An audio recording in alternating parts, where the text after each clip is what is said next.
வணக்கம். ஒரு ரோஸ் செடியை எப்படி ஈஸியாக நர்சரி ட்ரேல வளர்க்கலாம் அப்படிங்கிறத பற்றி தான் இந்த வீடியோவில் சொல்ல போகிறேன். இந்த வீடியோ கண்டிப்பாக இன்ட்ரெஸ்டிங்காகவும் யூஸ்ஃபுல்லாகவும் இருக்கும். ஸ்கிப் பண்ணாமல் கடைசி வரைக்கும் பாருங்கள்.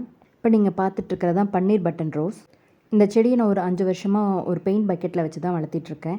இதிலேருந்து தான் கட்டிங்ஸ் எடுத்து நான் நர்சரி ட்ரேல வளர்த்தி காமிக்க போகிறேன். பன்னீர் பட்டன் ரோஸ் நம்ம ஈஸியாக வளர்த்தக்கூடிய ஒரு ரோஸ் செடி. வருஷம் ஃபுல்லாக 365 நாளும் பூக்கள் தரக்கூடியது. லோ மெயின்டெனன்ஸ் இருந்தாவே போதும், பெருசாக கவனிக்கணும்னு அவசியம் கூட இல்லை இந்த செடிக்கு. இந்த ரோஸ் பிளான்ட்ல இருந்து சின்ன கட்டிங்ஸ் எடுத்தே நம்ம நர்சரி ட்ரேல ஈஸியாக வளர்த்தலாம். இந்த செடியை பொறுத்த வரைக்கும் பென்சில் சைஸ் திக்கான ஸ்டெம்மே வேண்டியதில்லை. இந்தளவுக்கு மெலிசாக இருக்கிறது தான் போதும். இப்போது செடியிலேருந்து 5 கிளைகள் கட் பண்ணி எடுத்திருக்கேன். இதுவே நான் 2ஆக கட் பண்ண போகிறேன். ஸோ 10 கட்டிங்ஸாக நான் வைக்க போகிறேன். பாருங்கள், இதெல்லாம் எந்தளவுக்கு மெலிசாக சின்ன ஸ்டெம்மாக இருக்குது அப்படிங்கிறது. இந்தளவுக்கு திக்னஸே போதுமானது தான். இப்போது 2ஆக கட் பண்ணி காமிக்கிறேன்.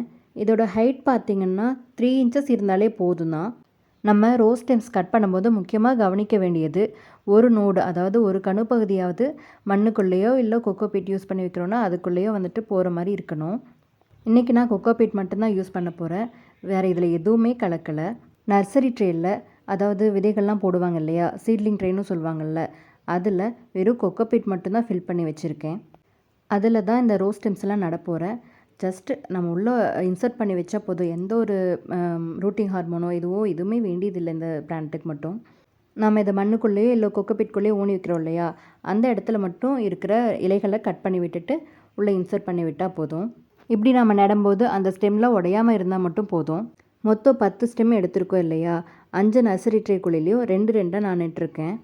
இந்த சீட்லிங் ட்ரே கேவிட்டியோட ஹைட்டு, அதாவது இந்த குழியோட ஹைட்டு பார்த்திங்கன்னா 5 சென்டிமீட்டர் இருந்து 5.5 சென்டிமீட்டருக்குள்ளே தான் இருக்கும். நீங்கள் இந்த சீட்லிங் ட்ரே தான் யூஸ் பண்ணுங்கிறது கிடையாது. ஏதாவது சின்ன ட்ரே ஆர் கப் கூட எடுத்துக்கலாம். இந்த ட்ரேக்கு ஈக்குவலண்ட்டாக பார்த்திங்கன்னா use and throw ice cream cup இருக்குல்ல, 20 ருபீஸ் 25 ருபீஸ் கப், அதுவே போதும். அதோட பாட்டம் பார்ட்டில் சின்ன சின்ன ஹோல்ஸ் போட்டு எடுத்துக்கோங்க, அதுவே பெஸ்ட்டு தான். என்கிட்ட இந்த ட்ரே இருக்குங்காட்டி யூஸ் பண்ணி காமிச்சிருக்கேன். நானும் மோஸ்ட் ஆஃப் த டைம் அந்த use and throw ice cream cup தான் யூஸ் பண்ணியிருக்கேன். என்னை பொறுத்த வரைக்கும் ஐஸ்கிரீம் கப்ஸ் சீட்லிங் ட்ரேக்கு ஒரு நல்ல ரீப்ளேஸ்மெண்ட் தான். ஸ்டெம்ஸ்லாம் நெட்ட உடனே தண்ணி தெளித்து விட்டுறணும். பூவாளி இருந்துன்னா அதில் தண்ணி விடுங்க. அது கொஞ்சம் மெலிசாக தண்ணி வரும், ஃபோர்ஸாக வராது. பதியம் போட்ட செடிக்கு நம்ம டெய்லியுமே தண்ணி தெளித்து விடணும். தண்ணி விடும்போது நம்ம ஸ்டெம்ஸ்லாம் ஆடாத மாதிரி பார்த்துக்கணும். தண்ணி விடும்போது குச்சியெல்லாம் ஆடிச்சு அப்படின்னா மறுபடியும் அது வறண்டு போயிடும், திரும்ப தளைஞ்சு வராது. அதனால தான் தண்ணியை தெளித்து விட சொல்கிறேன். இல்லை பூவாளி இருந்துன்னா அதில் விடுங்க, டைரெக்டாக ஹோஸில் விட வேண்டாம். மார்ச் 12 அன்றைக்கி தான் பன்னீர் பட்டன் ரோஸ் பதியம் போட்டு வச்சேன். 3 ஜூன் அன்றைக்கி ஃபஸ்ட்டு பூவே பூத்துருக்கு. அந்த அன்றைக்கி அதை ரீபார்ட் பண்ணியும் வச்சுட்டேன். இதில் எந்தளவுக்கு வேர் வந்திருக்கு அப்படிங்கிறது நான் காமிச்சிருக்கேன். கிட்டத்தட்ட 2.5 மாதத்துக்குள்ளே செடி வளர்ந்து வேர் நல்லா விட்டு பூவும் பூத்துருக்கு. இந்த செடியில் ஃபஸ்ட்டு பூவை பற்றி நான் ஏற்கனவே ஒரு ஷார்ட் வீடியோவில் சொல்லியிருக்கேன். எப்படி வளர்த்தணுங்கிறத ஒரு ஹிண்ட் மாதிரியே கொடுத்துருந்தேன். அப்போவே லாங் வீடியோவில் டீட்டெயிலாக எக்ஸ்பிளைன் பண்ணுறேன்னு சொல்லியிருந்தேன். பட் மொபைலில் ப்ராப்ளம் ஆனதுனால எல்லா வீடியோவும் போயிடுச்சு. ஒரு சில வீடியோஸ் அண்ட் ஃபோட்டோஸ் பேக்கப் எடுத்து வச்சதுனால அதை வச்சு தான் இந்த வீடியோ மேக் பண்ணியிருக்கேன். ஸோ அதனால தான் இந்த வீடியோ வரைக்கும் இவ்வளோ டிலே ஆயிடுச்சு. ரீபார்ட் பண்ணி 1 மந்த்க்கு அப்புறம் செடி நல்லா வளர்ந்து செகண்ட் பூவும் வச்சிருச்சு. ரீபார்ட் பண்ணும்போது எடுத்துக்கிட்ட சாயில் மிக்ஸ் பார்த்திங்கன்னா தோட்டத்து மண் அண்ட் கொக்கோபீட் அண்ட் கொஞ்சமாக கம்போஸ்ட். இன்னொரு விஷயம் சொல்ல மறந்துட்டேன். நர்சரி ட்ரேல வச்சு வளர்த்தும் போது டைரக்ட் சன்லைட்டில் வைக்கக்கூடாது. பொதுவாகவே எந்த செடி பதியம் போட்டு வச்சாலும் டைரக்ட் சன்லைட் இல்லாமல் இன்டைரக்ட் சன்லைட்டில் தான் வச்சு வளர்த்தணும். நான் என்ன பண்ணேன்னா, ஒரு சைடு காம்பவுண்ட் செவர் இருக்கும், இன்னொரு சைடு செடியோட நிழல் வந்துடும். ஸோ டைரக்ட் சன்லைட் பார்த்திங்கன்னா மதிய வேளையில் மட்டும்தான் வரும். அப்படி இருக்கிற இடத்துல தான் வச்சு வளர்த்தினேன்.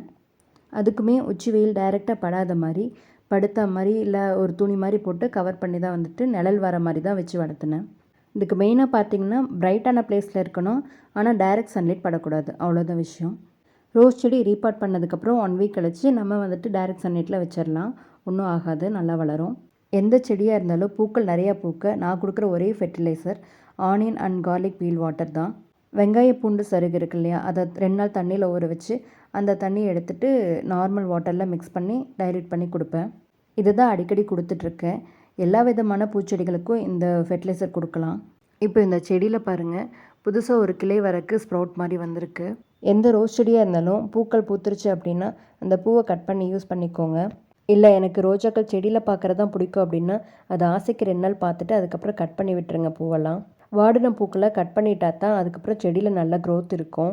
இந்த பூவை கட் பண்ணதுக்கப்புறம் சைடில் 2 பிரான்ச் வந்தது. அது மட்டும் இல்லாமல் கீழே ஒரு பேசில் ஷூட் கூட வந்திருக்கு. இந்த ரோஸ் செடியை பதியம் போட்டு வச்சதுலேருந்து கரெக்டாக 3 மாதத்தில் இதோட க்ரோத் இந்த அளவுக்கு இருக்குது. நம்ம நர்சரி ட்ரேலேருந்து மாற்றி வைக்கும்போது கைக்குள்ளே குட்டியோண்டு இருந்த செடி இந்த அளவுக்கு நல்லா வளர்ந்துருக்கு. இப்போ 4.5 மாதம் ஆச்சு. இதோட க்ரோத் எப்படி இருக்குங்கிறத நான் நெக்ஸ்ட் வீடியோவில் சொல்கிறேன். என்னால் முடிஞ்ச வரைக்கும் தெளிவாக எக்ஸ்பிளைன் பண்ணியிருக்கேன். இந்த வீடியோ உங்களுக்கு யூஸ்ஃபுல்லாக இருக்கும்னு நம்புகிறேன். தேங்க்ஸ் ஃபார் வாட்சிங்.